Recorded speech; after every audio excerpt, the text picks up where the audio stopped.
ಸಚಿವರ ತವರು ಕ್ಷೇತ್ರದಲ್ಲೇ ಕುಟುಂಬಕ್ಕೆ ಸಾಮೂಹಿಕ ಬಹಿಷ್ಕಾರ ಹಾಕಿರುವ ಘಟನೆ ಬೆಳಕಿಗೆ ಬಂದಿದೆ.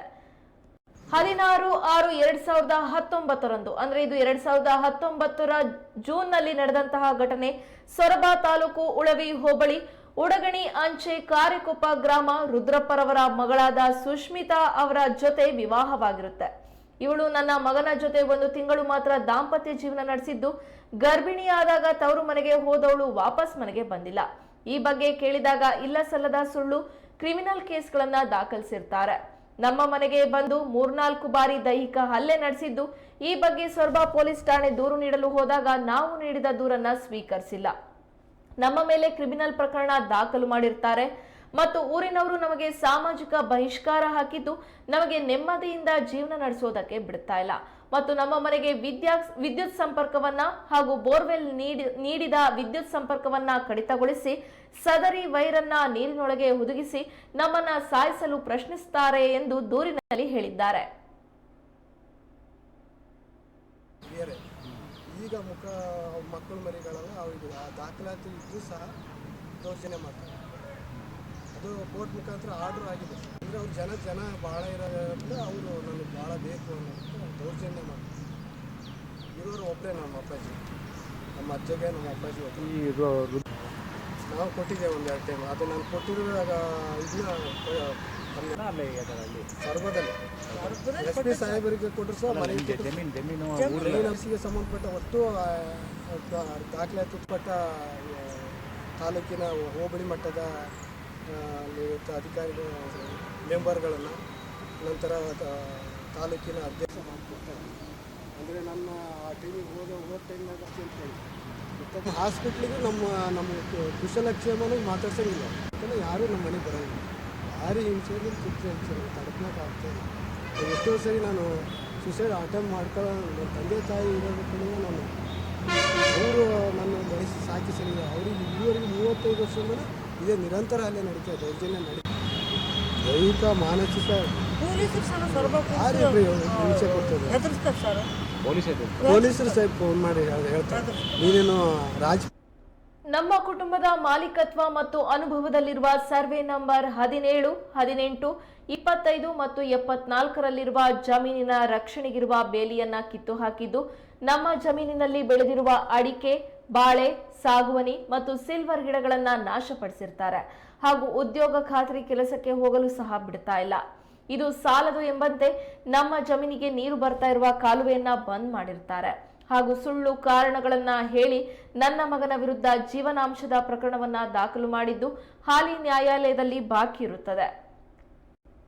ನಮ್ಮ ಕುಟುಂಬಕ್ಕೆ ರಕ್ಷಣೆ ನೀಡಬೇಕೆಂದು SP ಮಿಥುನ್ ಕುಮಾರ್ ಅವರಿಗೆ ಮನವಿಯನ್ನ ಇವರು ಸಲ್ಲಿಕೆ ಮಾಡಿದ್ದಾರೆ.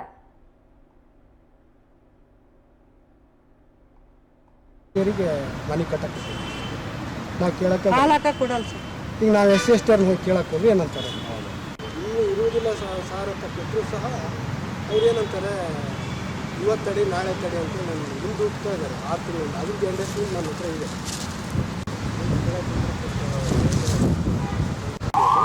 ತೆಂಗಿನ ಮರ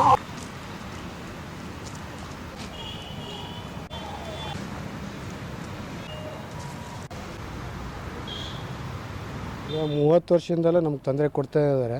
ಆದರೆ 5 ವರ್ಷದಿಂದ ಬಹಿಷ್ಕಾರ, 4 ವರ್ಷದಿಂದ ಬಹಿಷ್ಕಾರ ಹಾಕ್ತಾ ಇದ್ದಾರೆ. ಹಾಕಿದ್ದು ಸಹ ನಿರಂತರ ಇದೇ ಥರ ಜಮೀನಿನ ಮೇಲೆ ನಮ್ಮ ಮೇಲೆ ಮದುವೆ ಆಗಿದೆ. ನಾನು ಮದುವೆ ಆಗಿದೆ, ಅವಳೇ ನನ್ನ ಬೇಡ ಅಂತ ತಿರಸ್ಕರಿಸಿ ಹೋಗಿದ್ದಾಳೆ. ವಿಚಾರಣೆ ನಡೀತಾ ಇದೆ ಕೋರ್ಟಲ್ಲಿ ಈಗ ಹಾಲಿ.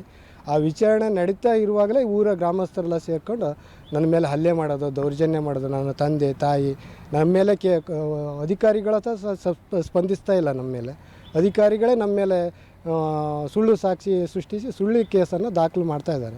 ಊರಿನ ಜಾಗಕ್ಕಾಗಿ ಜಾಗದ ಮೇಲೆ ನಮ್ಗೆ ಆದೇಶ ಆಗಿದೆ, ಜಮೀನು ಆದೇಶ ಆಗಿದ್ರ ಕಾರಣದಿಂದ ಇವ್ರಿಗೆ ಅದರ ಪ್ರಕಾರ ಹೋಗ್ತಾನೆ ಅನ್ನೋದಕ್ಕೋಸ್ಕರ ಇವ್ರು ನಮಗೆ ಬಹಿಷ್ಕಾರ ಆಗ್ತಾ ಇದೆ. ಎಷ್ಟು ದಿನ ಆಯಿತು? ಈಗ 4 ವರ್ಷ ಆಗಿದೆ. SP ಸಾಹೇಬರಿಗೆ, ಅಡಿಷ್ನಲ್ ಸಾಹೇಬರಿಗೆ 3 ಟೈಮ್ ಕಂಪ್ಲೇಂಟ್ ಕೊಟ್ಟಿದ್ದೀನಿ. ತಹಸೀಲ್ದಾರಿಗೆ ಕೊಟ್ಟಿದ್ದೇನೆ, DC ಅವರಿಗೆ ಕೊಟ್ಟಿದ್ದೇನೆ, ಅಡಿಷ್ನಲ್ SP ಅವರಿಗೂ ಸಹ, ಮತ್ತು DSP ಸಾಹೇಬ್ರಿಗೆ ರೆಫರ್ ಮಾಡಿ DSP ಸಾಹೇಬರು, ಸರ್ಕಲ್ ಸಾಹೇಬರು, ಸಬ್ ಇನ್ಸ್ಪೆಕ್ಟರ್ ಪ್ರತಿಯೊಬ್ಬರಿಗೂ ನಮ್ಮ ಬಗ್ಗೆ ಮಾಹಿತಿ ಇದೆ. ಇದ್ರು ನಮಗೆ ಈ ಥರ ಹಲ್ಲೆ ಮಾಡ್ತಾ ಇದ್ದಾರೆ, ನಮ್ಗೆ ಬಹಿಷ್ಕಾರ ಹಾಕಿದ್ದಾರೆ, ನಮ್ಗೆ ಜಮೀನಿಗೆಲ್ಲ ಈ ಥರ ತೊಂದರೆ ಕೊಡ್ತಾ ಇದ್ದಾರೆ ಅಂತ ಎಲ್ಲ ಕೊಟ್ಟಿದ್ದೇನೆ. ಎಲ್ಲಿ, ಯಾವ ಊರು? ನಂದು ಕಾರೆಕೊಪ್ಪ, ಸೊರಬ ತಾಲೂಕು, ಉಳಿ ಹೋಬಳಿ. ನಮ್ಗೆ ನ್ಯಾಯ ಬೇಕು ಸ್ವಾಮಿ.